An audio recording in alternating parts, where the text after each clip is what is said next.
तो आज का सेशन स्टार्ट करते हैं। और कल हमारा डेमो क्लास था और आज से समझ लीजिए कि हम लोगों का फर्स्ट क्लास स्टार्ट हो रहा है।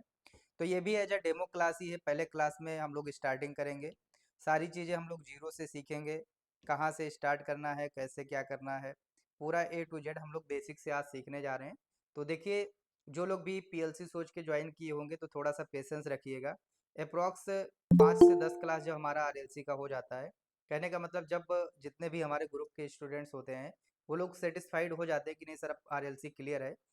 देखेंगे, अभी हम देखेंगे कि कैसा है, आप लोगों से क्वेश्चन भेज भेज में करेंगे तो उससे परफॉर्मेंस पता चलेगा कि कैसा आप लोगों का परफॉर्मेंस है।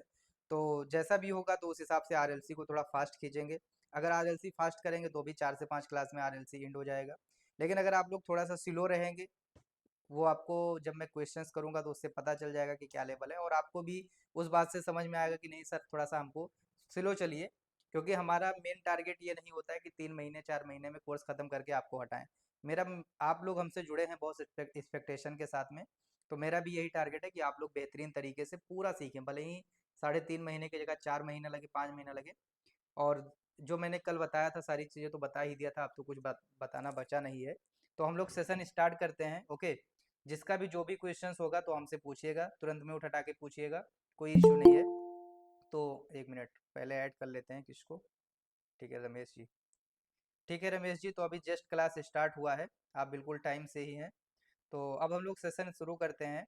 और आज ना सबसे पहले जो हम लोग सेशन शुरू करेंगे आरएलसी का, उसमें क्या चीज़ हमको सीखना है वो टॉपिक मैं यहाँ से शुरू करता हूँ। देखिए, मैंने कल भी बताया था, आज भी बताता हूँ कि मैं कोई पीपीटी बना के नहीं पढ़ाता हूँ। पीपीटी बना के इसलिए नहीं पढ़ाता हूँ क्योंकि पीपीटी में लिखा हुआ चीज़ है, उसको बता देने से नहीं मजा आएगा। मैं ब्लैंक नोट्स में पढ़ाता हूँ, पर डे का आपका नोट्स बनता रहेगा।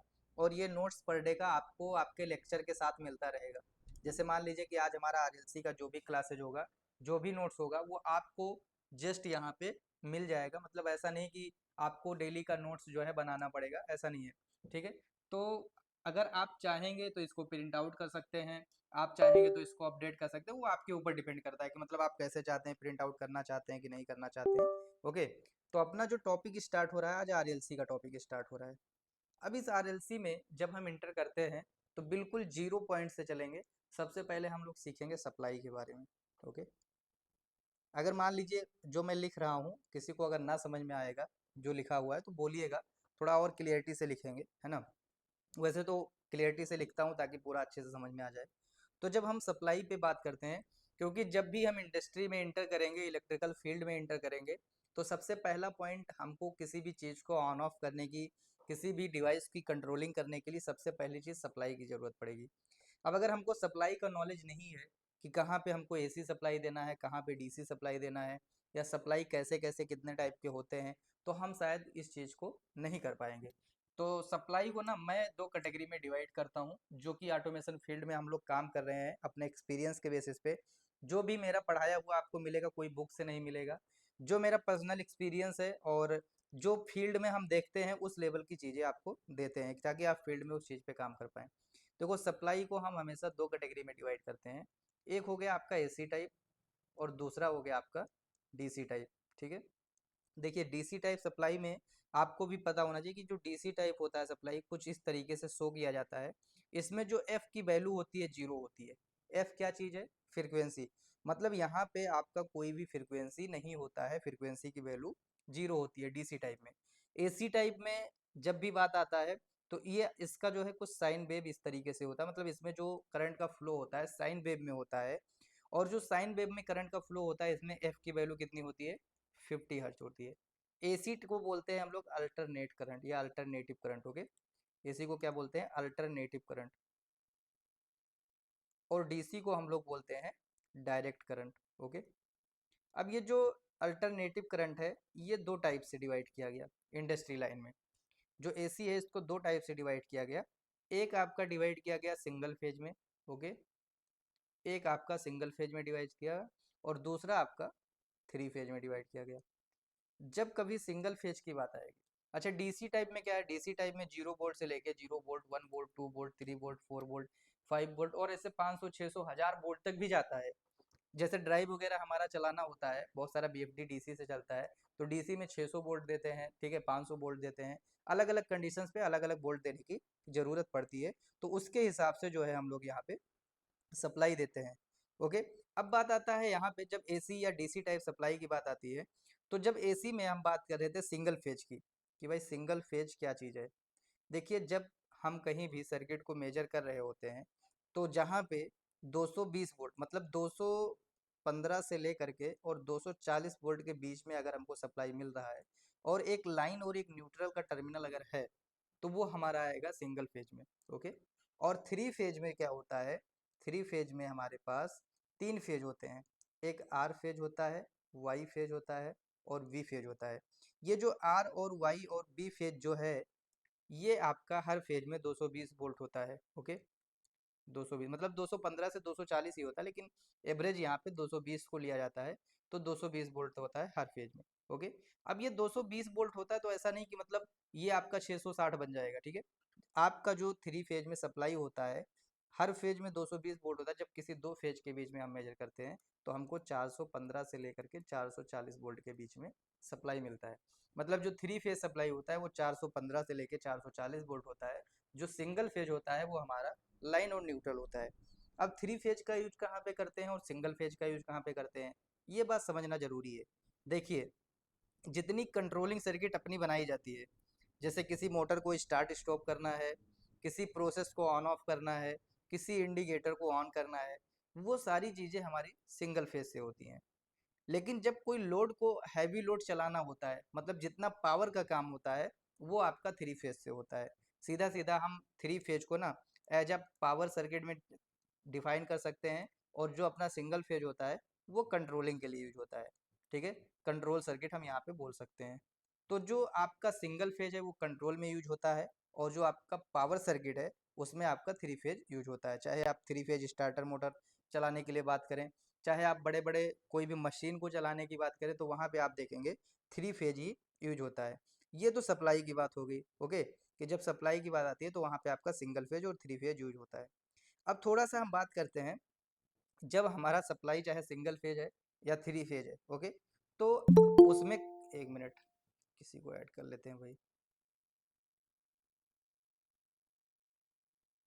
मिस्टर जावेद खान। ओके। तो जैसे सप्लाई की बात हो रही थी, तो सप्लाई में अपना सिंगल फेज और थ्री फेज होता है। लगभग लगभग ये बात सब लोग इंडस्ट्री में जानते हैं, हमको भी पता है, इंडस्ट्री में सब लोग काम कर रहे हैं। लेकिन फिर भी हमको चलना जीरो से है, क्योंकि यहाँ पे हम लोगों का ये जो रिकॉर्डिंग बन रहा है, ये जो रिकॉर्डेड लेक्चर होगा, तो ऐसा नहीं कि बस हमको बस एडवांस से ही रिकॉर्डेड मिल जाए। जब बेसिक से रहेगा, इन फ्यूचर आप देखेंगे कोई और देखेगा, तो कम से कम एक बात समझ में आएगा कि यहाँ पे जीरो से स्टार्टिंग हुआ। अब जो हमारा सप्लाई है, चाहे सिंगल फेज है चाहे थ्री फेज हो, इसमें करंट का फ्लो होता है। किसका फ्लो होता है? करंट। और करंट को मेजर हम किस में करते हैं? एम्पियर में मेजर करते हैं। तो एम्पियर वर्ड जरूर सुना होगा कि आपका मोटर इतना एम्पियर करंट ले रहा है, आपका ये लोड इतना एम्पियर करंट ले रहा है, ये लोड इतना एम्पियर करंट ले रहा है। तो एम्पियर क्या है? तो एम्पियर ना एक यूनिट होता है। जैसे किसी चीज को मेजर करने के लिए, जैसे मान लीजिए कि आपसे पूछना है कि भाई दिल्ली से मुंबई की डिस्टेंस कितना है, तो आप बताएंगे इतना किलोमीटर है। ये किलोमीटर क्या है? आखिर ये जो किलोमीटर है, ये आपका हुआ एक डिस्टेंस, ठीक है। ये आपका हुआ एक डिस्टेंस। तो वैसे ही अगर हम करंट का मेजर कर रहे हैं, तो हम ये तो नहीं कहेंगे भाई कि करंट इतना किलो है। करंट की भी कुछ ना कुछ यूनिट है, तो वो यूनिट क्या है? एम्पियर है। मतलब अगर आपको करंट को मेजर करना है, तो एम्पियर में मेजर करेंगे। करंट होता क्या है, ठीक है। करंट होता क्या है? तो आपने सुना होगा इलेक्ट्रॉन फ्लो। जैसे जो अपना वायर होता है या जो सर्किट होता है, एक मिनट भाई, अभी एक्चुअली क्या है कि आज सब थोड़ा लेट लेट में ऐड हो रहे हैं। ओके। ओके, अभी जी आ गए। ठीक है, क्लास सेशन शुरू है, देखिए आप भी। तो अभी हम लोग बात कर रहे थे करंट के बारे में। तो करंट का जो यूनिट है वो होता है एम्पियर। आपने पढ़ा होगा, ठीक है, इलेक्ट्रॉन के बारे में। जो अपने वायर में करंट फ्लो हो रहा है ना, तो ये क्या है? ये इलेक्ट्रॉन फ्लो हो रहा है, ठीक है। इलेक्ट्रॉन फ्लो होने को ही हम लोग क्या कहते हैं? करंट का फ्लो होना। ओके। अब करंट को अगर मेजर करना है, ठीक है, यहाँ पे मैं लिख देता हूँ flow of electron. Okay. Flow of electron को ही हम लोग क्या बोलते हैं? करंट बोलते हैं। अब अगर इस करंट को मेजर करना है, तो उसके लिए हमको ज़रूरत पड़ेगी एम्पियर मीटर की। और कभी भी करंट को मेजर करने के लिए अगर हम एम्पियर मीटर लगाते हैं ना, तो कभी भी आपको पैरेलल में नहीं लगाना है। Ampere meter always connected in series. Okay, ampere meter always connected in series, मतलब जो आपका एम्पियर मोटर होता है, वो एम्पियर मीटर होता है, वो हमेशा आपका सीरीज में कनेक्ट होता है, कभी भी आपका पैरेलल में कनेक्ट नहीं होता है। ऐसे ही अगर मैं वोल्ट मीटर की बात करूं, तो वोल्ट मीटर क्या होता है? वोल्ट मीटर आपका हमेशा पैरेलल में कनेक्ट होता है, तभी वो वोल्टेज को बताएगा। ओके, अब जैसे थोड़ा सा वोल्टेज के बारे में हम समझेंगे कि वोल्टेज है क्या। देखिए, वोल्टेज का बहुत सारा हमने थ्योरेटिकल डिफिनेशन पढ़ा होगा, लेकिन हमको इसको थ्योरेटिकल तरीके से नहीं समझना है। ओके, जैसे मान लीजिए कि यहाँ पे इलेक्ट्रॉन फ्लो हो रहा है, मान लीजिए ये सर्किट है, अब इसमें जो है इलेक्ट्रॉन फ्लो हो रहा है, तो हमको उस चीज़ को प्रैक्टिकली समझना है कि वोल्टेज क्या चीज़ है। जैसे कि मान लीजिए ये जो इलेक्ट्रॉन फ्लो हो रहे हैं, इधर से जो आपके इलेक्ट्रॉन फ्लो हो रहे हैं, तो इस इलेक्ट्रॉन को फ्लो करने के लिए जो प्रेशर लगाता है या जो धक्का लगता है, ठीक है, जो उसको काम करता है धक्का लगाने का या प्रेशर लगाने का, उसी चीज को वोल्टेज कहते हैं। ठीक है, अगर कोई पूछे वोल्टेज क्या है, तो आप सीधा सीधा बोल सकते हो कि जिस किसी भी सर्किट में इलेक्ट्रॉन फ्लो के लिए जो फोर्स लगता है, उसको वोल्टेज कहते हैं। ओके, बिल्कुल, ये अपना प्रैक्टिकली डिफिनेशन हुआ। बुक का डिफिनेशन बहुत कुछ होगा, उसके तरीके से हमको नहीं समझना है। ठीक है, तो यहाँ पे हम ये मेंशन कर सकते हैं, ठीक है, कि pressure of electron flow is called voltage. मतलब इलेक्ट्रॉन फ्लो का जो प्रेशर है, जो धक्का है, उसको हम लोग क्या बोलते हैं? वोल्टेज बोलते हैं। ओम्स लॉ तो आपने पढ़ा ही होगा, सबने पढ़ा होगा, और बी बराबर आई आर फार्मूला भी सभी लोगों ने जाना भी होगा। बी क्या है? तो यहाँ पे बी को वोल्टेज बोला जाता है। ओके, और आई क्या है? तो आई यहाँ पे आपका एम्पियर हो गया, मतलब करंट जिसको बोलते हैं, करंट को एम्पियर में मेजर करते हैं। और आर क्या है? रेजिस्टेंस है। ओके, अब जैसे अगर आपने एम्पियर के बारे में जान लिया, वोल्टेज के बारे में जान लिया, आपने सिंगल फेज और थ्री फेज सप्लाई के बारे में जान लिया, तो सबसे मेन और सबसे इम्पोर्टेंट चीज़ ये है कि आपको पावर कैलकुलेशन के बारे में आना चाहिए, क्योंकि यहीं से हमारा प्रोसेस शुरू होता है। पावर कैलकुलेशन के लिए आपको फार्मूला पता होना चाहिए। कौन सा फार्मूला? तो जैसे कि मान लीजिए आप अपने घर में वायरिंग कर रहे हैं या करवा रहे हैं, तो सामने वाला अगर आपको आइडिया नहीं है, तो बोलेगा कि भाई आपके घर का इतना लोड है, आपको इतना स्क्वायर एमएम का वायर लगाना है। या इंडस्ट्री में ही मान लीजिए एक मोटर है आपके पास, और उस मोटर के लिए सामने वाले ने बोला, आपके बॉस ने, कि भाई आपको स्टार्टर बनाना आता है? आपने बोला सर हाँ मुझे स्टार्टर बनाना आता है। उसने एक मोटर दिया और बोला कि आप स्टार्टर बनाइए। अब आपको स्टार्टर बनाना आता था, लेकिन आपको कैलकुलेशन करना ही नहीं आता था कि भाई मेरे पास 45 किलोवाट का मोटर है, तो मैं कितना एम्पियर का इसमें वायर लगा दूं, कितना एम्पियर का मैं एमसीबी लगा दूं, कितना एम्पियर का मैं कॉन्टेक्टर लगा दूं, कितना एम्पियर का मैं पुश बटन वगैरह इंडिकेटर सब लगाऊंगा। तो अगर मेन चीज आपको लोड कैलकुलेशन ही नहीं आ रहा है, तो मतलब आपका जितना भी, चाहे आप स्टार्टर बनाना जानते होंगे, चाहे आप पीएलसी का वायरिंग करना जानते हैं, सब बेकार है। तो सबसे पहली चीज आपको पावर कैलकुलेशन आना चाहिए, अगर आप इस फील्ड में एंट्री किए हैं। क्योंकि देखिए अभी मान लीजिए हम लोगों का स्टार्टिंग फेज है, लेकिन इन फ्यूचर आपको as a project engineer, as a project manager बनना ही बनना है। क्योंकि जिस फील्ड में आप, ऐसा तो है नहीं कि प्रमोशंस नहीं होगा, आगे नहीं बढ़ेंगे। तो सबसे पहली चीज पावर कैलकुलेशन में, अगर हम डीसी का पावर कैलकुलेट करते हैं, तो पावर के लिए P बराबर V इंटू आई एक फार्मूला होता है। P मतलब क्या है? पावर है। और पावर की यूनिट क्या होती है? वाट होती है। ओके, तो यहाँ से P बराबर बी आई डीसी पावर के लिए। अगर आपका एसी है और सिंगल फेज है, ओके, तो आपके लिए जो फॉर्मूला है, P बराबर बी इंटू आई इंटू कास फाई। अब ये कास फाई क्या है? तो कास फाई है आपका पावर फैक्टर। क्या है? पावर फैक्टर है। पावर फैक्टर क्या होता है? तो ये वोल्टेज और करंट के बीच का जो फेज डिफरेंस होता है ना, उसको पावर फैक्टर बोलते हैं। जैसे मान लीजिए कि यहाँ से आपकी एक वोल्टेज की लाइन दिख रही है, और यहाँ से आपकी एक करंट की लाइन है, तो इसके बीच का जो फेज डिफरेंस होता है, उसी को हम लोग क्या बोलते हैं? पावर फैक्टर बोलते हैं। बाकी पावर फैक्टर के बारे में मैं डिटेल से आपको पढ़ाऊंगा कि कौन सा यूनिटी पावर फैक्टर क्या है, लैगिंग पावर फैक्टर क्या है, लीडिंग पावर फैक्टर क्या है। जब पावर फैक्टर का टॉपिक होगा तो उसमें आपको और डिटेल से सारी चीज़ें मिलेंगी। तो एसी में अगर आपका सिंगल फेज है, तो P बराबर बी इंटू आई इंटू कास फाई फार्मूला लगेगा। लेकिन अगर यही एसी सप्लाई आपका थ्री फेज वाला है, तो उसके लिए जो पावर का फार्मूला होगा, P बराबर √3 बी इंटू आई इंटू कास फाई। और अगर मैं मोटर वगैरह के लिए कैलकुलेट करूंगा, तो यहाँ से इफिशियंसी भी कैलकुलेट करूंगा। मतलब इफिशियंसी की वैल्यू भी मल्टीप्लाई होगी। ओके, अब जैसे मान लीजिए यहाँ से हम शुरुआत करते हैं थोड़ा सा आपको कैलकुलेशन समझाने के लिए। मान लीजिए कि आप अपने घर के, पहले मैं होम का बताता हूँ फिर इंडस्ट्री पे आता हूँ। जैसे मान लीजिए, क्योंकि हम ऑटोमेशन सीख रहे हैं तो घर में भी ऑटोमेशन कर सकते हैं, इंडस्ट्री में। अब मान लीजिए कि आपका अपना होम है, उसमें आपको कल को वायरिंग कराना है, इन्वर्टर लगाना है, सोलर लगाना है, कुछ भी करना है, आपको मान लीजिए कुछ ऐसा प्रोसेस करना है, तो सबसे पहली चीज आपको लोड कैलकुलेशन करना आना चाहिए। चाहे आप इंडस्ट्री में हो या होम में, कहीं भी आप काम कर रहे हैं, तो आपका सबसे पहला पर्पज ये है कि आपको आपको लोड कैलकुलेशन करना आना चाहिए। लोड कैलकुलेशन करने के लिए मान लीजिए आप अपने घर में सिंगल फेज का लोड कैलकुलेशन कर रहे हैं, तो सिंगल फेज में वोल्टेज कितना होता है? 220 वोल्ट। मतलब यहाँ से आपके वी की वैल्यू निकल आई।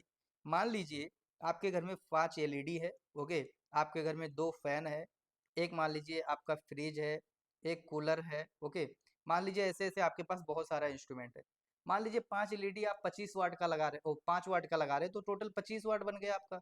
ओके, मान लीजिए 2 फैन है 45 वाट का, तो 90 वाट बन गया आपका। मान लीजिए एक फ्रिज है आपका 200 वाट का, तो यहाँ पे 200 वाट बन गया। मान लीजिए एक कूलर है आपका 200 वाट का, तो ये भी 200 वाट हो गया। टोटल अगर मैं यहाँ पे वाट कैलकुलेट करूंगा तो 200 200 400 हो गए, और 400 के बाद में यहाँ से 490 हो गए, और यहाँ पे आपका 515। मतलब टोटल कितना बना आपका? 515 वाट। अब अगर आपका सिंगल फेज का कैलकुलेशन करना है, तो P बराबर V इंटू आई इंटू कास फाई और इंटू इफिशियंसी। देखिए पावर फैक्टर ना हम लोग 0.8 मानते हैं, 0.9 भी मान सकते हो, 0.8 भी मान सकते हो। 0.8 एकदम से बेटर पावर फैक्टर होता है, इसलिए 0.8 मानते हैं। इफिशियंसी में अपने हर डिवाइस की 90% मानता हूँ, तो 90% को, मतलब परसेंट को जब चेंज करेंगे तो 0.9 आएगा। अब यहाँ से B, मतलब सिंगल फेज पे चला रहे हैं तो 220 वोल्ट होगा, इंटू आई। ओके, और प्लस में P की वैल्यू कितनी निकल के आई? 515। यहाँ से हो गया ये 515। अब अगर यहाँ से आप देखोगे तो 515 अपान 220 इंटू 0.8 इंटू 0.9 बराबर आई। मतलब अब यहाँ से आपकी वैल्यू कितनी निकल के आएगी? तो यहाँ से वैल्यू आपकी एम्पियर में निकल आएगी। इसको आप कैलकुलेट करोगे नीचे वाले को, तो 220 को मल्टीप्लाई करोगे 0.8 से और इंटू 0.9 से, तो आपको वैल्यू नीचे कितना मिल जाएगा? ये मिलेगा अप्रॉक्स 158.4, और ऊपर कितना था? 515, और इधर था आई का वैल्यू। अब अगर 515 को डिवाइड करोगे कितने से? 158.4 से, तो आपको अप्रॉक्स यहाँ पे मिल जाएगा 3.25। ये क्या मिल गया? एम्पियर। कितना? आई बराबर। अब अगर आप ये एम्पियर पा गए, तो यहाँ से आप, अब आपके लिए सबसे ज़्यादा इजी हो गया।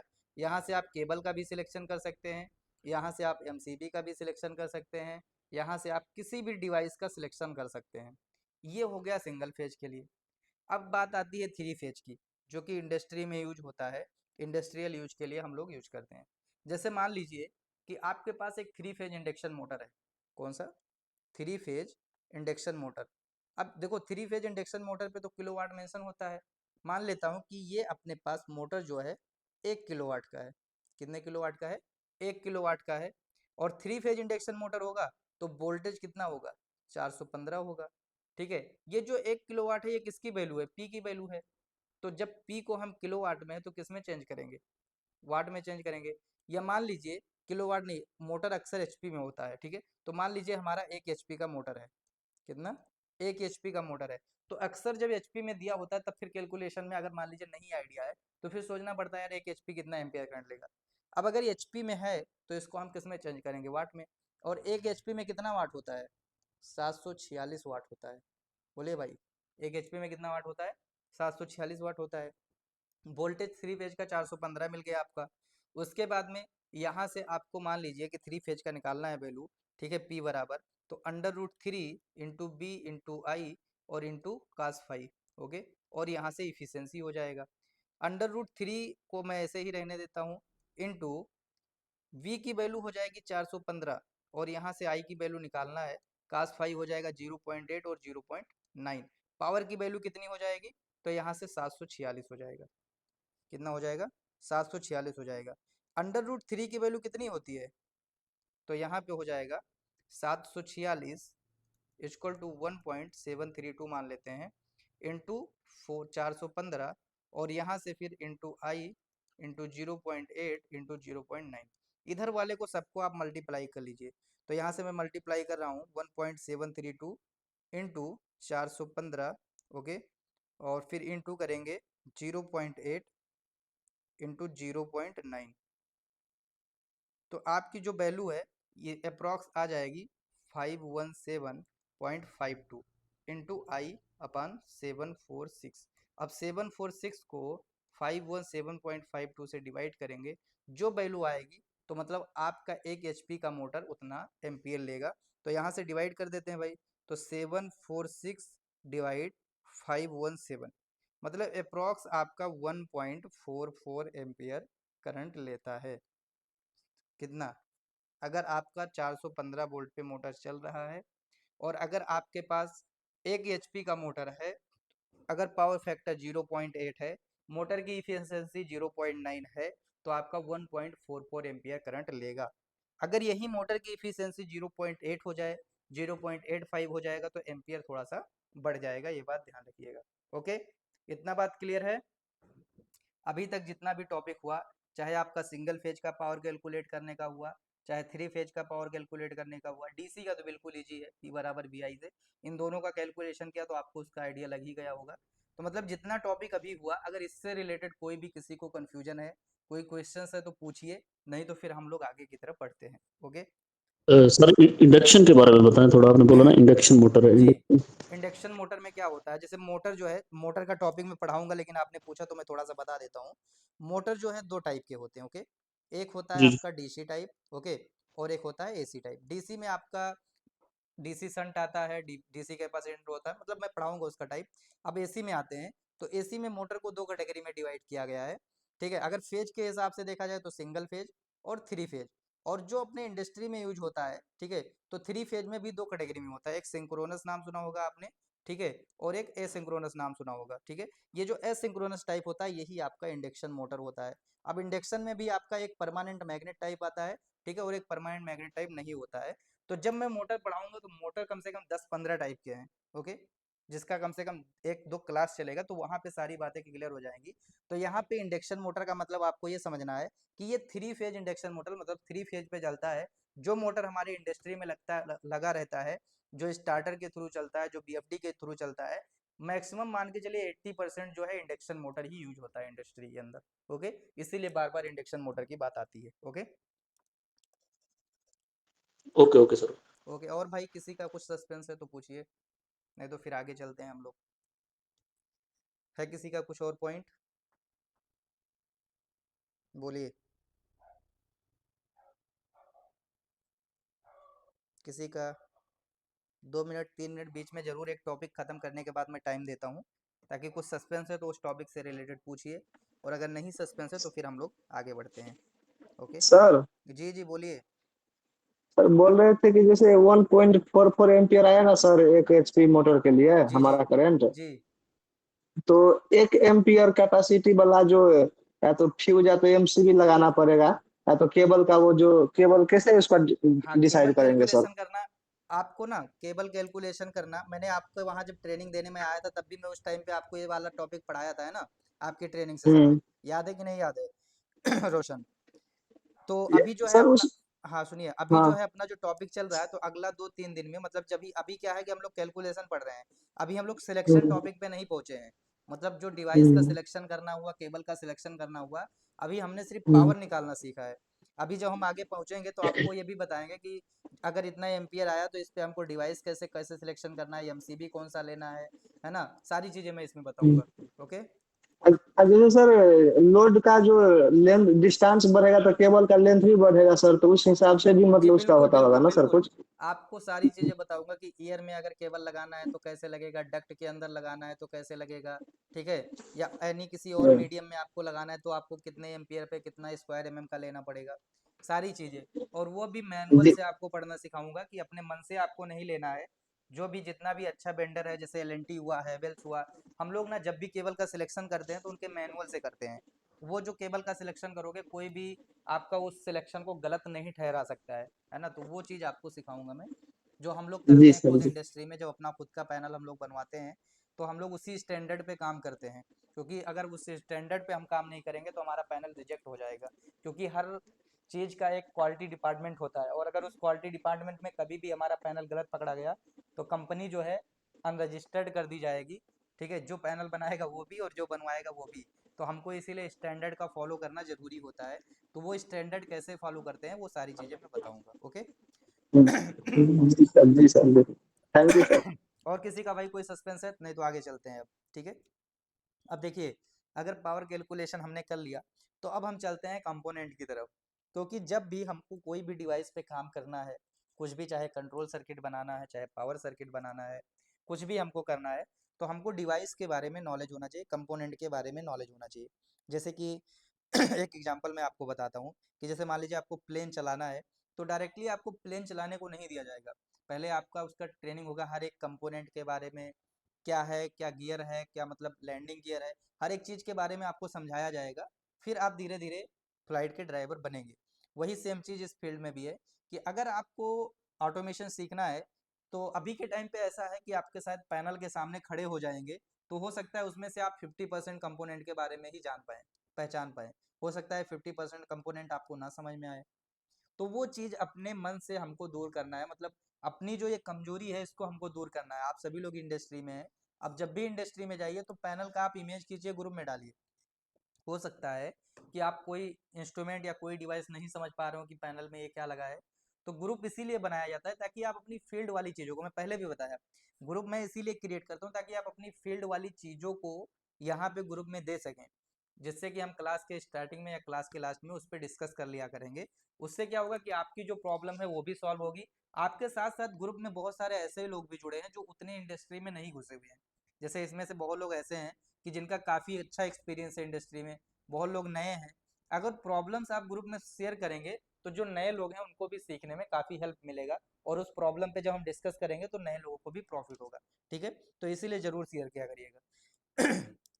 अब जो सबसे पहला टॉपिक होता है इलेक्ट्रिकल लाइन में, कंपोनेंट लाइन में हमको सीखना है एमसीबी के बारे में। ओके, सबसे पहला और सबसे इम्पोर्टेंट टॉपिक जो है, हम लोगों को सीखना है सर्किट ब्रेकर या एमसीबी जिसको बोलते हैं। ठीक है, इसके बारे में। ओके, तो यहाँ से मैं मेंशन करता हूँ एमसीबी। ओके, एमसीबी का फुल नेम क्या होता है? तो एमसीबी फुल नेम जो होता है उसको बोलते हैं मिनिएचर सर्किट ब्रेकर। ओके, क्या बोलते हैं? Miniature circuit breaker. तो यहाँ पे मैं एमसीबी का फुल नेम मेंशन कर देता हूँ, ये हो जाएगा आपका मिनिएचर सर्किट ब्रेकर। ओके, अब देखो एमसीबी तो सभी लोगों ने देखा होगा कैसे कैसे होते हैं। एमसीबी को ना हम दो टाइप से कैटेगरी में बांटते हैं। एक जो है पोल के बेसिस पे बांटते हैं, और दूसरा जो है, एक जैसे पोल के बेसिस पे हो गया, दूसरा हो गया आपका टाइप के बेसिस पे। पहले मैं यहाँ पे आपको पढ़ा देता हूँ, उसके बाद फिर मैं इस चीज़ को आपको दिखाता हूँ। देखिए, एमसीबी को हम दो कैटेगरी में डिवाइड करते हैं। पहला हो गया आपका पोल के बेसिस पे। अगर पोल के बेसिस पे आप जाएंगे तो आप सिंगल पोल का, 1P का मतलब सिंगल पोल होता है, 2P का मतलब डबल पोल होता है, 3P का मतलब ट्रिपल पोल होता है, और 4P का मतलब 4 पोल का एमसीबी होता है। ओके, और दूसरा बेस हो गया आपका टाइप के बेसिस पे। ओके, तो टाइप के बेसिस पे आपको A type, B type, C type, D type, K type, Z type. Okay, इतने टाइप के एमसीबी है। एमसीबी के ये टाइप क्यों कैटेगराइज किए गए, मतलब टाइप को क्यों डिसाइड किया गया? टाइप को इसलिए डिसाइड किया गया क्योंकि अगर हमको ए टाइप लगाना है तो कहाँ पे काम करेगा, बी टाइप लगाना है तो कहाँ पे काम करेगा, ये एक्चुअली ना इसकी ट्रिपिंग प्रॉपर्टी पे लगाई गई। जैसे कोई कोई एमसीबी जो है जल्दी ट्रिप करेगा, कोई एमसीबी थोड़ा लेट में ट्रिप करेगा, कोई एमसीबी कितने एम्पियर पे ट्रिप करेगा, वो सारी बातें मैं बताऊंगा। लेकिन उससे पहले मैं आपको फर्स्ट पोल, सेकेंड पोल और थर्ड पोल, इसके एमसीबी के बारे में दिखा देता हूँ कैसे होता है ये। ठीक है, तो यहाँ से मैं कैमरा ऑन करता हूँ और आपको दिखाता हूँ। ठीक है, देखिए।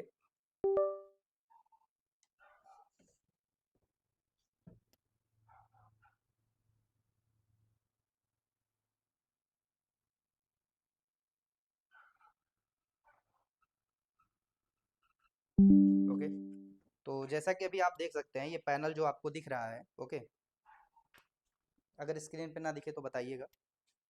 इसमें आप देखिए तो यहाँ पे नीचे के साइड में आपको एमसीबी लगा हुआ दिख रहा है। इसमें आप उधर देखेंगे जो मेन लाइन आया हुआ है। ओके, आपको सबसे पहले डबल पोल की एमसीबी दिख रही है, जिससे दो ब्लैक वायर निकला हुआ दिख रहा है। ठीक है, उसके जस्ट बगल में भी एक डबल पोल की एमसीबी लगी हुई है। इधर आपका 3 पोल का, 4 पोल का सारे एमसीबी आपको सामने से दिख रहे हैं। पोल का मतलब ये होता है कि टर्मिनल्स, जैसे कि आपका इधर साइड वाला एमसीबी आप देखेंगे, ये वाला, तो ये आपका कितने पोल का दिख रहा है भाई? तो ये वाली एमसीबी जो है आपको 3 पोल की दिख रही है। ये भी 3 पोल का है, बट यहाँ पे एक और यूज किया गया है न्यूट्रल के लिए, कि अगर आरवाईपी भेज दें तो यहाँ से न्यूट्रल को दे सकें। ओके, उसके जस्ट बगल में वो वाली दोनों एमसीबी का है, डबल पोल की एमसीबी है। इधर आप देखेंगे तो कॉन्ट्रैक्टर लगा हुआ है। इधर आप देखेंगे तो बहुत सारा कंपोनेंट है प्रैक्टिकल करने के लिए, जो पूरा यहाँ पे कंपोनेंट लगा हुआ है। ठीक है, रिले है, कॉन्ट्रैक्टर है, हर एक चीज़ को आपको प्रैक्टिकली, बीएफडी का आप देखेंगे, बीएफडी ओपन भी है, क्लोज भी है, तो हर एक चीज़ को प्रैक्टिकली तरीके से आपको शो किया जाएगा। ओके, तो यहाँ से एमसीबी समझ में आया आपको? बोलिए। मतलब पोल के बेसिस पे तो आप समझ गए, अब टाइप आप कैसे पहचानेंगे ये आपको समझना है। ठीक है, देखिए क्या होता है कि टाइप ना एमसीबी के ऊपर मेंशन किया होता है। जैसे कि मैं यहाँ पे एक आप लोगों के सामने इमेज डाल देता हूँ, क्योंकि जब इमेज रहेगा हर चीज़ का तो उससे आपको समझने में और आसानी होगा। ठीक है, तो पोल के बेसिस पे भी मैं इमेज मेंशन कर देता हूँ, फर्स्ट पोल का, सेकेंड पोल का, थर्ड पोल का, हर एक। ठीक है, तो यहाँ पे अगर सिंगल पोल एमसीबी की बात आएगी तो इस एमसीबी में आपका एक ही रहेगा। ठीक है, अब इस एमसीबी पे आप देखोगे तो यहाँ पे एक नंबर लिखा हुआ है। ठीक है, जैसे इस पे आप देखेंगे तो यहाँ पे एमसीबी के पास नंबर लिखा होता है। ठीक है, सारी चीज़ें अभी मैं बताता हूँ कि एमसीबी पे कौन सी पॉइंट किस लिए मेंशन की जाती है। ओके, आपको डिटेल्स में बता देता हूँ, क्योंकि इस पे बहुत सारी चीज़ें लिखी हुई होती हैं। अभी पहले मैं पोल के बेसिस पे यहाँ पे एमसीबी का इमेज मेंशन कर देता हूँ। तो अगर आपको कहीं भी ऐसा एमसीबी दिखे तो ये आपका सिंगल पोल का एमसीबी हुआ। ओके, ऐसे आपका दूसरा एमसीबी जो है, डीपी एमसीबी उसको बोलते हैं। मतलब आपको ड्राइंग वगैरह में कहीं पे 2P नहीं मिलेगा, आपको डीपी लिखा मिलेगा। डीपी का मतलब होता है डबल पोल। अगर 2P भी लिखा मिल गया तो आपको ये समझना है कि ये आपका 2 पोल का हुआ। ओके, तो ये हो गया आपका डबल पोल का एमसीबी। देखिए एमसीबी अलग अलग ब्रांड का आता है। ठीक है, तो ब्रांड से कोई मतलब नहीं, हमको काम वही करता है, बस कुछ बेटर होता है। तो ये आपका हो गया 2P, सेकेंड पोल का। ऐसे आप देखेंगे यहाँ पे एमसीबी में 3 पोल का किस तरीके से होता है, तो ये हो जाएगा आपका 3P। ओके, ट्रिपल पोल का। ओके, तो ये हो जाएगा आपका 3P। ये आपका 3 पोल का एमसीबी हो जाएगा। और ऐसे जो है आपका यहाँ पे नेक्स्ट एमसीबी आएगा 4P, जिसको 4 पोल का एमसीबी बोलते हैं। ओके, तो ये हो जाएगा आपका 4P।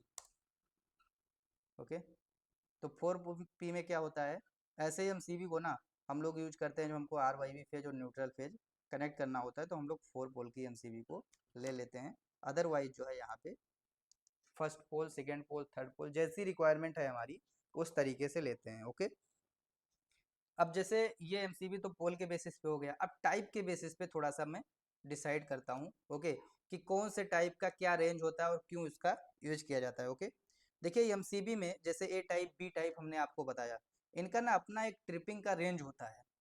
किसी भी एमसीबी का एक ट्रिपिंग करेक्टरिस्टिक होता है। ठीक है, उसके बेसिस पे टाइप डिसाइड किया जाता है। ठीक है, तो यहाँ पे मैं मेंशन कर देता हूँ MCB type according to tripping characteristic. Okay,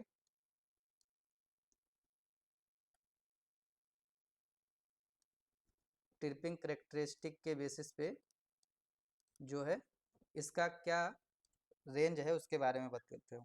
जैसे मैंने लिखा था टाइप ए। ओके, क्या लिखा था? Type A. तो टाइप ए जो है ना, ये 2 से 3 टाइम मल्टीप्लाई, मतलब अगर टाइप ए की एमसीबी आप लेते हैं तो जैसे ही वो जितना एम्पियर का होगा, जैसे मान लीजिए आपने 16 एम्पियर का ले लिया, जैसे कभी ना वो अपना 2 से 3 गुना करंट पाएगा ना, वैसे ही ट्रिप कर जाएगा।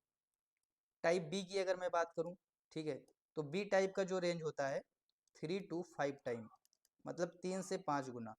जो सी टाइप का होता है, ये होता है 5 to 10 टाइम। ओके, मतलब 5 से 10 गुना। जो डी टाइप होता है, ये होता है आपका 10 to 20 टाइम। ओके, जो आपका के टाइप होता है, ये आपका 8 to 12 टाइम। ओके, और जो आपका जेड टाइप होता है, ये आपका 2 से 3 टाइम। मतलब जो ए टाइप और जेड टाइप, ये दोनों अप्रॉक्स मिलते हैं। ये जेड टाइप और ए टाइप जो है, जब आपका कोई सेमीकंडक्टर डिवाइस वगैरह पे काम करते हैं, इलेक्ट्रॉनिक्स कंपोनेंट पे काम करते हैं, तो वहाँ पे यूज करते हैं। अपने इंडस्ट्री में जो सबसे ज़्यादा यूज होने वाला टाइप है, वो कौन सा टाइप है? C type most use. Okay, C type जो एमसीबी होते हैं ये सबसे ज़्यादा यूज होते हैं, ठीक है। अब जो ये सी टाइप एमसीबी होते हैं सबसे ज़्यादा यूज होते हैं, इस एमसीबी में कहाँ पे हमको कैसे पता चलेगा कि कौन सा सी टाइप है, कौन सा बी टाइप है, कौन सा ए टाइप है, कौन सा डी टाइप है, ओके। तो यहाँ पे जब भी एमसीबी का इमेज हम लेते हैं, ठीक है, तो आपको मैं दिखा रहा हूँ कहाँ पे मेंशन किया होता है, ठीक है। तो यहाँ से आप देखिए, इसी में से या एक मैं नया एमसीबी ले लेता हूँ, ठीक है।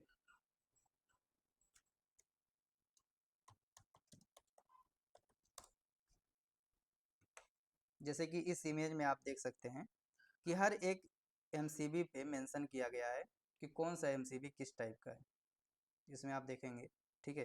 तो यहाँ पे जैसे आपका लिखा हुआ है ये C32, इसका मतलब क्या है कि ये 32 एम्पियर का एमसीबी है। यहाँ पे बी टाइप का 6 एम्पियर का एमसीबी है। यहाँ पे डी टाइप का 100 एम्पियर का एमसीबी है। यहाँ 10 एम्पियर का एमसीबी है और यहाँ पे आपका 32 एम्पियर का एमसीबी है। बाकी इस पे जो है मॉडल नंबर मेंशन रहता है, ओके। और यहाँ पे और भी चीज़ें मेंशन रहती हैं, जैसे कि आपका ये मॉडल नंबर हो गया, ठीक है, कि आपका 20 मिली एम्पियर हो गया। उसके बाद यहाँ पे जो बेंडर है वो रहता है, और उसके बाद में यहाँ पे क्लास कैटेगरी इस किसी एमसीबी में क्लियर दिख नहीं रहा है, मैं एक इमेज लेता हूँ कोई, ठीक है, तब मैं उसमें मेंशन कर देता हूँ कि किसका मतलब क्या होता है, ठीक है। तो यहाँ पे मैं स्नाइडर कंपनी का ले लेता हूँ, यूज होता है ज़्यादा, ठीक है, स्नाइडर एमसीबी। तो स्नाइडर का एमसीबी लेते हैं जिस पे सब कुछ लिखा हो। इस पे मेंशन किया है कि नहीं, इस पे तो ज़्यादा कुछ मेंशन नहीं किया है, ठीक है। इस पे काफ़ी कुछ मेंशन किया है, इस पे भी ज़्यादा मेंशन नहीं किया, हाँ, इसमें काफ़ी कुछ मेंशन किया, ठीक है। इस इमेज को हम लोग ले लेते हैं और इसमें मैं सारी चीज़ें मेंशन कर देता हूँ किसका मतलब क्या चीज़ है, ओके। क्लियर इमेज नहीं आ रहा है।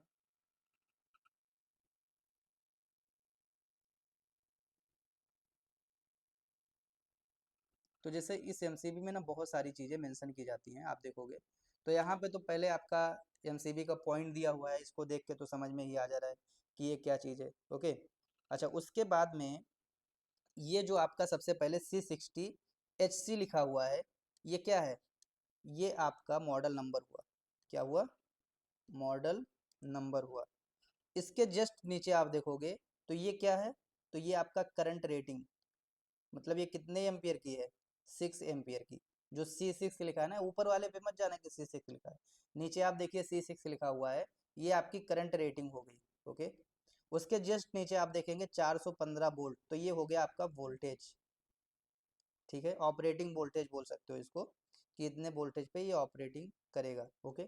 उसके बाद यहाँ पे आप देखेंगे कुछ 10,000 लिखा हुआ है, फिर 3 लिखा हुआ है, मतलब ये 3 जो है ये एनर्जी क्लास इसको बोलते हैं, ठीक है, मतलब थर्ड एनर्जी क्लास का ये है। और ये जो 10,000 जो यहाँ पे दिया हुआ है, ये क्या है, ये आपका ब्रेकिंग कैपेसिटी है। ब्रेकिंग कैपेसिटी का मतलब समझ रहे हैं, इतनी बार ट्रिप हो सकता है ये, मतलब अगर 10,000 बार ट्रिप हुआ तब चाहे जाके एमसीबी खराब होगा, अदरवाइज खराब होने के चांसेस कम है। 10,000 बार ट्रिप करने की क्षमता जिसके अंदर है, मतलब बहुत है, आप ये समझ लीजिए, ओके। बाकी ऊपर जो है इसको टर्मिनल बोला जाता है एमसीबी का, इसके बारे में तो आपको पता ही होगा, ये टर्मिनल है। बाकी एमसीबी में इधर साइड में मॉडल नंबर लिखा होता है, ये आपका ऑन ऑफ का इंडिकेशन होता है, इतनी ही चीज़ें एमसीबी के अंदर होती हैं। तो ये हो गए टाइप ऑफ एमसीबी, कौन सी एमसीबी का कितना रेंज है वो मैंने मेंशन कर दिया, पोल के बेसिस पे मैंने एमसीबी को बता दिया, ओके। तो ये बातें थी एमसीबी से रिलेटेड। अब जब एमसीबी के बारे में हम जान गए, तो जब भी हमको कोई सर्किट बनाना होगा तो हम एमसीबी लगा के बनाएंगे। लेकिन एमसीबी का भी अपना एक रेंज है कि भाई ये इतना से इतना एम्पियर तक का, मैक्सिमम एमसीबी हम लोग 63 एम्पियर तक का लगाते हैं। 100 एम्पियर 200 एम्पियर का भी एमसीबी लगा आता है, लेकिन 63 एम्पियर से जब ज़्यादा होने लगता है ना, तो हम लोग क्या यूज करते हैं, तो हम लोग यूज करते हैं एमसीसीबी। क्या यूज करते हैं, एमसीसीबी। एमसीसीबी का फुल नेम क्या होता है, तो इसका फुल नेम होता है moulded case circuit breaker, okay. इसका फुल नेम क्या होता है, मोल्डेड केस सर्किट ब्रेकर। तो मतलब ये छोटे पर्पज के लिए नहीं यूज होता है, जब बड़ा बड़ा पैनल बनाया जाता है तो पूरे पैनल की कंट्रोलिंग करने के लिए एमसीसीबी लगाया जाता है, ओके। मतलब 0 एम्पियर से लेके 63 एम्पियर तक जब रहता है तो लोग एमसीबी ही लगाते हैं। आप एमसीसीबी लगा सकते हो, 63 एम्पियर का 50 एम्पियर का एमसीसीबी भी आता है, ऐसा बात नहीं है, लेकिन महंगा पड़ता है। इसीलिए इंडस्ट्री में लोग क्या करते हैं, 0 से लेके 63 एम्पियर, 70 एम्पियर, 100 एम्पियर तक एमसीबी लगा देते हैं। लेकिन जब इससे ज़्यादा होने लगता है ना तो लोग एमसीसीबी लगाते हैं। एमसीसीबी में क्या होता है, इसकी ब्रेकिंग कैपेसिटी भी हाई है, ठीक है। और इसमें ना हम एडजस्ट भी कर सकते हैं, मतलब एक पॉइंट बना होता है एमसीसीबी का, मैं आपको इमेज दिखाता हूँ, ठीक है। तो एमसीसीबी एडजस्टेबल भी होता है। जैसे एमसीबी में जो रेटिंग है वही है, उसमें हम कुछ भी एडजस्ट नहीं कर पाएंगे, ठीक है। तो यहाँ पे एमसीसीबी का मैं आपको इमेज दिखाता हूँ। जैसे कि आपका ये एक एमसीसीबी का इमेज है, ठीक है। और भी एमसीसीबी हैं आपके, अलग अलग वेंडर्स के आते हैं, जैसे ये आपका स्मार्ट का है, ठीक है। ये भी एक एमसीसीबी है आपका स्नाइडर। स्नाइडर अच्छा कंपनी है, स्नाइडर का ले लेते हैं, ओके। स्नाइडर, सीमेंस, ये सब बेटर कंपनी है। तो यहाँ से जैसे ये एमसीसीबी है आप, तो इस एमसीसीबी में आप देखेंगे तो यहाँ पे आपका आर वाई बी फेज दिया गया। और उसके बाद में यहाँ पे आप देखेंगे तो आपका एक रेंज भी दिया जाता है कि आप 70 एम्पियर, 80 एम्पियर, 90 एम्पियर, 100 एम्पियर, किस बेसिस पे आपका यहाँ पे ये 800 एम्पियर तक का मैक्सिमम यहाँ पे दिया हुआ है। 70 से 100 एम्पियर यहाँ पे टैग लगा हुआ है, ठीक है। ये आपका आई एम जो होता है और आई आर होता है, मतलब ये ट्रिपिंग के लिए होता है, ठीक है। अच्छा, उसके बाद में यहाँ पे आप देखेंगे और भी सारी चीज़ें हैं, मैं डिफाइन कर देता हूँ किसका मतलब क्या है। तो पहले तो इसका फुल फॉर्म तो लिख दिया शायद, हाँ लिख दिया, फुल फॉर्म लिख दिया एमसीसीबी। अब इसका रेंज पहले समझ लेते हैं, ओके, फिर इसके बारे में मैं बताता हूँ। इसका जो रेंज होता है, कितने से कितना एम्पियर तक के लिए इसको हम लगाते हैं, ठीक है। जैसे कि एक ये जो है आपका एमसीसीबी, ये भी 16 एम्पियर का आता है, ऐसा बात नहीं है। 20 एम्पियर का आता है, 30 एम्पियर का आता है। लेकिन इतने छोटे पर्पज के लिए एमसीसीबी लगाते नहीं, आपने कहीं लगा भी नहीं देखा होगा, ठीक है। मैक्सिमम ना ये आपका 3200 एम्पियर तक आता है। मिनिमम आप 16 एम्पियर से सोच लीजिए, लेकिन मैक्सिमम कितना आता है, तो मैक्सिमम ये 3200 एम्पियर तक का भी आता है। ये भी आपका 3 पोल 4 पोल में आता है एमसीसीबी भी, ओके। ये बात का ध्यान रखिएगा, ओके। इसमें भी पूरा ट्रिपिंग वोल्टेज वगैरह सारी चीज़ें मेंशन की जाती हैं, ओके। यहाँ से मैं इसके बारे में मेंशन कर देता हूँ कि किस क्या यहाँ पे क्या चीज़ है, ओके। इतना बात क्लियर है।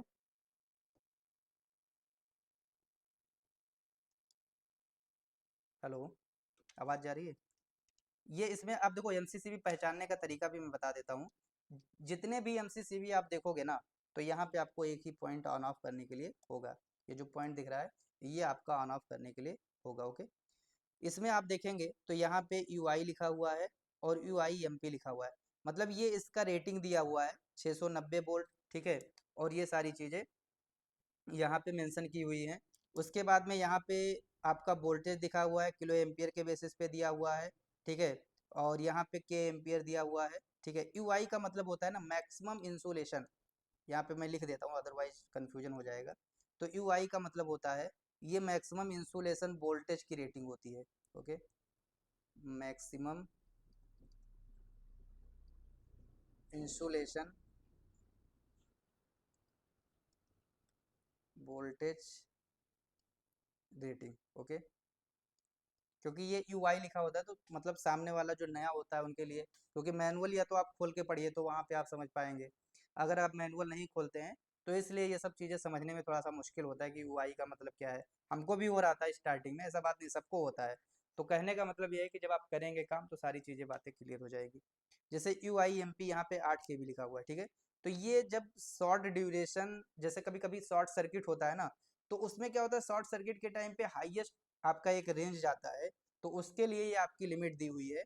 तो ये आपका शॉर्ट ड्यूरिंग सर्ज वोल्टेज है, मतलब इतना वोल्टेज तक का ये सह सकता है, ठीक है। सर्वाइव कर सकता है शॉर्ट सर्किट के दौरान, क्योंकि जब भी शॉर्ट सर्किट होता है तो वोल्टेज एम्पियर दोनों बढ़ता है, तो उतना सर्वाइव कर सकता है, ये उसके लिए होता है, ओके। यू ई बी लिखा हुआ है, ये आपका ऑपरेटिंग वोल्टेज हुआ। यहाँ से मैं इसे मार्क कर देता हूँ, ये हो गया आपका ऑपरेटिंग वोल्टेज, कि मतलब कितने वोल्टेज पे इसको हम ऑपरेट कर सकते हैं, ओके। उसके बाद में यहाँ पे आई सी यू के ये लिखा हुआ है, इसका मतलब क्या होता है, तो इसको भी हम इधर मार्क कर देते हैं। तो इसका मतलब होता है ये maximum fault current, maximum fault current, मतलब जब फॉल्ट कंडीशन में आएगा तो उसका मैक्सिमम करंट कितना है, 70 है आपका।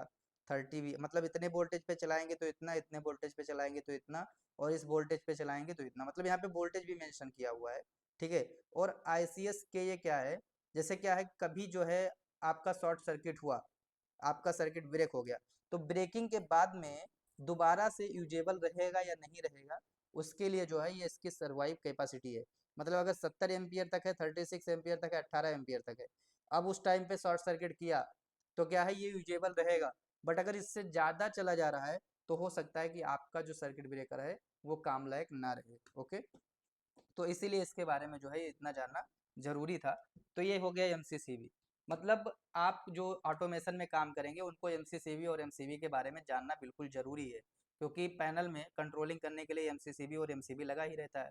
और ऊपर जाएंगे, मान लीजिए आप एलटी लाइन में जाते हैं या डिस्ट्रीब्यूशन पैनल बनाना है आपको, तो आपका मेन जो ट्रांसफार्मर से लाइन आया, तो वहाँ से हम लोग ईयर सर्किट ब्रेकर या वोल्टेज सर्किट ब्रेकर लगा सकते हैं। ठीक है, एसीबी एंड बीसीबी। ओके, तो कहने का मतलब जो ऑटोमेशन फील्ड में उनको वहां तक जाने की जरूरत नहीं है, क्योंकि ऑटोमेशन में जो हमको सप्लाई मिलता है, पैनल जो मिलता है, तो एमसीसीबी एक मेन लगा होता है। एमसीसीबी से अपना फिर जो जो पैनल पीएलसी पैनल सेक्शन होता है, वहाँ पे क्या होता है कि सारा कुछ जो है अपना पीएलसी हुआ या जो भी कंट्रोलिंग सर्किट हुआ 220 से होता है और 24 वोल्ट से चलता है। ओके, तो इसीलिए, लेकिन अब जब ज़्यादा एम्पियर की बात आती है तो एसीबी का यूज किया जाता है, बीसीबी का यूज किया जाता है, जो कि आपका 5-6 हज़ार, 10 हज़ार, 20 हज़ार एम्पियर तक का कैलकुलेशन करते हैं। 33 किलो वोल्ट मतलब जो 33 केवीए की लाइन होती है, उसकी कंट्रोलिंग के लिए भी बीसीबी आता है आपका। ओके, तो सबका उसका भी रेटिंग यहाँ पे लिखा होता है। बाकी इसका अपना बीसीबी और एसीबी का एक अलग कोर्स ही होता है। ठीक है, जिसमें कि पूरा वायरिंग करना, मेंटेनेंस करना, सारी चीज़ें सिखाया जाता है। ओके, तो कहने का मतलब एमसीसीबी, एमसीबी और उसके बाद में ये सारी चीज़ें जो बेसिक बेसिक बातें थी वायरिंग से रिलेटेड, इतना जानना जरूरी था। ओके, अच्छा, अब बात आता है, जब ये सारी बातें क्लियर हो गई तो अब हम इनका यूज करके सर्किट बनाना सीखेंगे। और जब भी हम सर्किट बनाएंगे, किसी भी सर्किट को जब हम ऑन ऑफ करेंगे, तो सबसे पहली चीज़ ये है कि हमको पुश बटन के बारे में नॉलेज होना चाहिए। किसके बारे में नॉलेज होना चाहिए? पुश बटन के बारे में नॉलेज होना चाहिए। हेलो। जी जी, बोलिए, कुछ बोलना चाह रहे हैं आप? हाँ सर, मैं जो आप एसीबी और वीसीबी में बता रहे थे, तो जी एसीबी का मैक्सिमम वोल्टेज कितने वोल्टेज तक इसे यूज कर सकते हैं और एसीबी को सर कितने वोल्टेज तक यूज कर सकते हैं? ठीक है, मैं दोनों का लिख दे रहा हूँ। ठीक है, ठीक सर। दोनों का लिख दे रहा हूँ जिससे कि याद रहेगा। एसीबी और बीसीबी का मैक्सिमम वोल्टेज मैं यहाँ पे मेंशन कर दे रहा हूँ। एक मिनट, इसको पुश बटन को थोड़ा सा नीचे कर देते हैं। ठीक है, देखो, जो आपका एसीबी होता है, तो मतलब जनरली इसको 3 फेज में ही यूज करते हैं, क्योंकि सिंगल फेज में इसका यूज वगैरह नहीं करते हैं। तो ये आपका लगभग लगभग आपका ये जाता है 2000 वोल्ट तक चला जाता है। ओके, 2000 वोल्ट, 415 वोल्ट, 690 वोल्ट, है ना, इसके इस रेटिंग के मिलते हैं। ठीक है, और उसके बाद में अगर हम बीसीबी में जाते हैं तो ये केबी में आ जाता है। जैसे आपका 3.3 के बी हो गया। ठीक है, उसके बाद 33 के बी हो गया। ठीक है, 36 के बी हो गया। मतलब जो के बी, किलो वोल्ट जिसकी बात करते हैं, तो किलो वोल्ट में आपका, जैसे क्या है, बीसीबी समझ लो सबसे अपर लेवल का है, उससे नीचे आए एसीबी, उससे नीचे आएंगे तब एमसीसीबी, उससे नीचे आएंगे तो एमसीबी। इस तरीके से आप सीक्वेंस समझ सकते हो। यहाँ पे मैं मार्क भी कर देता हूँ इस तरीके से, कि मतलब सबसे बड़ा रेटिंग में आप अगर लगाना है तो आप लगाओगे बीसीबी, उससे कम रेटिंग में लगाना है तो आप एसीबी यूज करो, उससे कम रेटिंग में लगाना है तो आप एमसीसीबी यूज करो, उससे कम रेटिंग में लगाना है तो आप एमसीबी यूज करो। मतलब ये जो मार्क बना दिया, मतलब इस सीक्वेंस में आपका रहेगा। तो जब आपका सीधा ट्रांसफार्मर से लाइन आता है पावर हाउस पे, बीसीबी ज्यादातर आप देखोगे तो पावर हाउस पे रखे होते हैं। ठीक है, अब पावर हाउस से जो लाइन आती है अपने यहाँ जो इंडस्ट्री में आता है तो एसीबी में आता है। अब एसीबी से क्या होता है, डिस्ट्रीब्यूशन पैनल बना होता है। यहाँ पे मेन एसीबी लगा होता है और यहाँ पे हर सेक्शन का पैनल बना होता है। तो यहाँ पे हर सेक्शन में एक एमसीसीबी लगा होता है। ठीक है, डिस्ट्रीब्यूशन पैनल कुछ इस तरीके से होता है, उसके बारे में भी मैं दिखा देता हूँ। डिस्ट्रीब्यूशन पैनल, ठीक है, सभी लोगों ने देखा भी होगा इंडस्ट्री में। ठीक है, बट मैं दिखा दे रहा हूँ। डिस्ट्रीब्यूशन पैनल, तो डिस्ट्रीब्यूशन पैनल जैसे एक छोटा पैनल है। ओके, तो इतना बड़ा पर्पज के लिए है नहीं। थोड़ा सा बड़ा दिखा रहा हूँ मैं। ठीक है, जैसे ये है, बस इस तरीके से। म्यूट करिए भाई, किसके तरफ से इतना नॉइज आ रहा है, म्यूट कर लीजिए।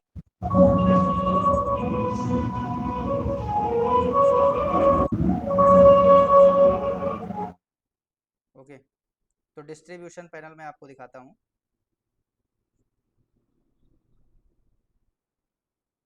तो जैसे आपने देखा होगा इंडस्ट्री में पूरा लाइन से इस तरीके से पैनल रखा रहता है। जो आपकी मेन लाइन आती है ट्रांसफार्मर से, वो आपका यहाँ पे इंडस्ट्री में मेन एसीबी में जैसे आ गया। जैसे क्या होता है, एक डीजी लाइन होती है, एक मेन लाइन होती है।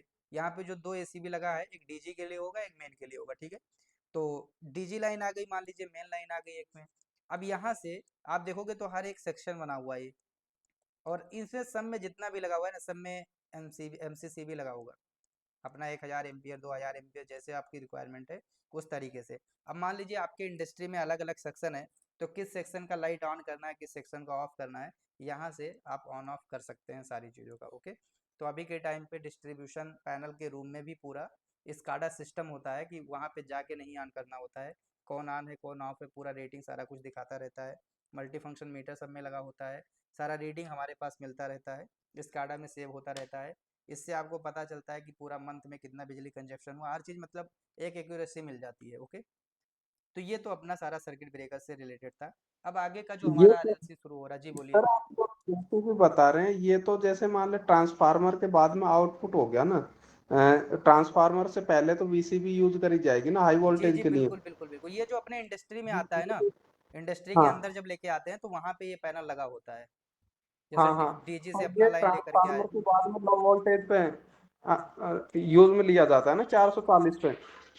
इसको, हाँ हाँ इसको एसीबी को 440 लिया जाता है, 660 पे लिया जाता है दोनों, लेकिन जो मेन 11,000 33,000 वाली लाइन आएगी वहाँ पे बीसीबी लगाया जाएगा।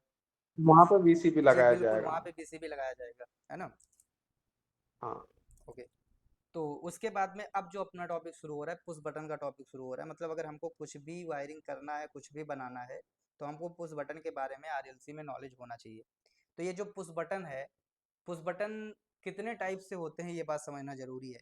बहुत अलग अलग टाइप के आपने नाम सुने होंगे, लेकिन हम जो है पुश बटन को दो कैटेगरी में डिवाइड करते हैं। कोई भी दुनिया का पुश बटन उठा लीजिए, अगर वो डिजिटल पुश बटन है तो वो सिर्फ 0 और 1 की कंडीशन पे काम करेगा। मतलब या तो पुश बटन यनो टाइप होगा और या तो एनसी टाइप होगा। ओके, तो हो सकता है कि बहुत लोग सुने होंगे कि sir auto manual push switch हमने सुना है, ठीक है, मोमेंटरी पुश बटन हमने सुना है, अलग अलग टाइप के।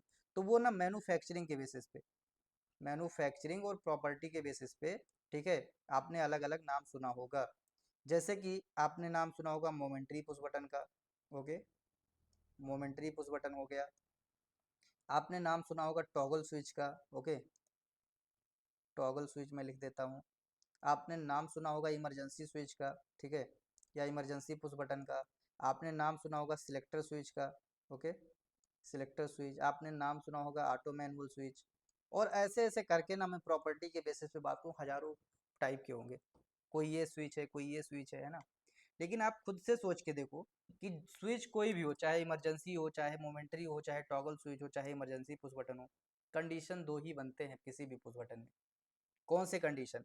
या तो वो येनो टाइप होगा, मतलब नॉर्मली ओपन, और या तो वो एनसी टाइप होगा, नॉर्मली क्लोज। ओके, मतलब पुश बटन या तो आपका नॉर्मली ओपन होगा। नॉर्मली ओपन में क्या होता है कि इस पुश बटन में जब हम पुश बटन को प्रेस करेंगे तब सिग्नल जाएगा। ओके, और जो नॉर्मली क्लोज पुश बटन होता है, इसमें क्या होता है कि जब हम पुश बटन को प्रेस करेंगे तब सिग्नल नहीं जाएगा। तो चाहे सिलेक्टर स्विच हो रहा है, चाहे इमरजेंसी पुश बटन हो, चाहे टॉगल स्विच हो, आपने देखा होगा या तो आप बटन को घुमाते हैं, जैसे सिलेक्टर स्विच आपने लिया, तो जब आप बटन को रोटेट करते हैं तब सिग्नल जाता है, लेकिन जब रोटेट नहीं करते हैं तो नहीं जाता है। इसका मतलब जब आपने रोटेट किया तब येनो क्या बन गया, एनसी बन गया, लेकिन जैसे ही आपने रोटेशन हटाया वैसे एनसी फिर से अपनी कंडीशन में आ गया। ओके, तो इस तरीके से पुश बटन कोई भी हो, बस आपको ये बात मान कर रखना है कि पुश बटन सिर्फ दो टाइप के होते हैं, और येनो टाइप और एनसी टाइप। आपको मैं दिखा भी देता हूँ। पहले हम लोग सोचते थे यार इमरजेंसी पुश बटन में ऐसा क्या होता है जिसको प्रेस कर दें तो बंद हो जाता है, लेकिन इमरजेंसी पुश बटन में भी पीछे आप देखेंगे तो एलिमेंट लगा होता है, ठीक है। इमरजेंसी पुश बटन में भी आप पीछे देखेंगे तो यहाँ पे आप देखिए एक एलिमेंट लगा होता है। ये एलिमेंट एनसी टाइप होता है। अगर आरएलसी में यूज करें तो बिल्कुल 100% एनसी टाइप लेना पड़ता है, लेकिन पीएलसी में हम चाहे एनो टाइप ले चाहे एनसी टाइप ले, डिपेंड करता है, हम अपना प्रोग्राम लिख सकते हैं। एनसी टाइप लेंगे तो उसके हिसाब से प्रोग्राम लिख देंगे, और एनो टाइप लेंगे तो हम उसके हिसाब से प्रोग्राम लिख देंगे। ओके, अच्छा, जो पुश बटन होते हैं, उस पुश बटन में ना दो पार्ट होते हैं। मैं आपको पुश बटन दिखाता हूँ। पुश बटन में दो पार्ट होते हैं। एक आपका होता है एलिमेंट, और दूसरा पुश बटन का जो पार्ट होता है वो अपना प्रेस करने वाला होता है। तो यहाँ से मैं आपको कैमरा ऑन करता हूँ और आपको दिखाता हूँ पुश बटन के बारे में, अलग अलग टाइप के पुश बटन। ओके, तो जैसे कि आप यहाँ पे देखिए, ओके। ये जो आपको पुश बटन दिख रहे हैं इधर से, तो ऐसे टाइप के जो पुश बटन है, इस पुश बटन को ना मोमेंट्री पुश बटन बोलते हैं। कैसा पुश बटन बोलते हैं? मोमेंट्री। क्योंकि जब हम इसको प्रेस करते हैं तो जितना देर प्रेस करके रखेंगे ना उतना ही देर सिग्नल जाएगा। अगर इसको हम प्रेस नहीं करेंगे तो सिग्नल नहीं जाएगा। ऐसे टाइप के जो पुश बटन होते हैं, तो ये जो है ना अपना वोल्ट मीटर में लगता है। जब हमको ना एक ही पुश बटन से तीनों फेज की सप्लाई देखनी होती है, तो R phase, B phase, Y phase, यहाँ से हम तीनों फेज की सप्लाई इस पुश बटन से देख सकते हैं। तो इसमें भी जब हम बटन को ऑन करते हैं तो यनो एनसी बनता है, उसके बेसिस पे काम करता है। ये ना पुश बटन के पीछे कनेक्टेड होता है। इसको ना हम लोग एलिमेंट बोलते हैं। क्या बोलते हैं? एलिमेंट बोलते हैं। ये जो एलिमेंट है, इसी को ना हम इस प्रेस करने वाले के पीछे आप देखोगे कनेक्ट करेंगे। जैसे यहाँ पे एक स्पेस खाली है ना, तो इसके पीछे हम यहाँ पे कनेक्ट कर सकते हैं। तो इसीलिए ये जो प्रेस करने वाला होता है ये अलग से आता है और एलिमेंट अलग से आता है। जब इन दोनों को हम लोग लगाते हैं तब ये पूरा पुश बटन कंप्लीट बनता है। अब देखो, अगर हम इसके पीछे मान लीजिए यहाँ से यनो और एनसी दोनों कॉन्टेक्ट लगा देंगे, तो ये आपका यनो एनसी पुश बटन बन गया। मतलब अगर यहाँ से मैं इस बटन को प्रेस कर रहा हूँ तो एनसी वाला यनो बनेगा और यनो वाला क्या बनेगा? एनसी बनेगा। ओके। इस कंडीशंस में हमको अगर कभी इंटरलॉकिंग करना हुआ तो हम कर सकते हैं। ओके। अपना इंडिकेटर होता है, इंडिकेटर के बारे में सभी लोग जानते हैं कि इसमें प्लस माइनस 2 टर्मिनल होता है। ये आपका जो है सिलेक्टर स्विच टाइप का हुआ, ठीक है। एक स्विच आता है, ठीक है, जो बस हम जब तक जितना देर इसको ऐसे घुमा के रखेंगे उतना देर चलेगा, फिर से अपनी कंडीशन में लौट जाएगा। ओके। जॉग मोड में कभी कभी बीएफडी वगैरह को चलाने के लिए हम वैसा पुश बटन का यूज करते हैं, बट ये सिलेक्टर टाइप का है। इधर हमने सिलेक्ट कर दिया तो इधर सप्लाई जाएगा, इधर सिलेक्ट कर दिया तो इधर सप्लाई जाएगा। ऐसे आप देखेंगे ना तो यहाँ पे बहुत अलग अलग टाइप के पुश बटन आपको देखने को मिल रहे हैं। जैसे कि यहाँ पे आप देखिए तो ये इमरजेंसी पुश बटन है। अब इमरजेंसी पुश बटन में भी क्या होता है कि आगे इमरजेंसी होता है, पीछे जो है हम लोग अभी यहाँ पे बाहर निकला हुआ है पुश बटन, पीछे जो है हम लोग एलिमेंट लगा सकते हैं। ओके। जैसे ये अपना इमरजेंसी पुश बटन है, तो यहाँ पीछे अभी कोई एलिमेंट नहीं लगा है। इसमें हम जैसा एलिमेंट लगा देंगे एनओएनसी, उसके बेसिस पे ये काम करेगा। इस टाइप का भी आप देखेंगे तो ये टॉगल स्विच इस टाइप का भी आता है, सिलेक्टर स्विच बोलते हैं। इसके पीछे हम एनओएनसी कॉन्टेक्ट लगा देंगे, उस हिसाब से हम of condition on condition select कर सकते हैं। ओके। तो ये मतलब आपके अलग अलग टाइप के सारे पुश बटन हैं। अब इन्हीं पुश बटन का यूज करके हम लोग सर्किट बनाना सीखेंगे और उस सर्किट को फिर प्रैक्टिकल में करके चलाना सीखेंगे, जो कि कल का टॉपिक होगा। आज के लिए हम इतना ही रखेंगे। अब आज के टॉपिक में अगर किसी का कोई सस्पेंस हो, कोई डिस्कशन करना हो तो कर सकते हैं। आज का जो है रिकॉर्डिंग में स्टॉप कर देता हूँ। ओके। और ये डेमो क्लास 2 हुआ, जो कि अपना जो ऐप है, ऐप में ऑनलाइन बैच 9 मैंने क्रिएट कर दिया है। ओके। और कल तक जो है सभी लोग से बात करके मैं, और सबको उस ऑनलाइन बैच 9 का एक्सेस मिल जाएगा ऐप के अंदर। और जो भी आपका ये नोट्स है, जो रिकॉर्डिंग है, आपको उसमें डेली का डेली नोट्स और रिकॉर्डिंग क्लासेज के 1-2 घंटे बाद मिल जाया करेगा। ओके। तो आज का सेशन यहीं पे मैं एंड करता हूँ।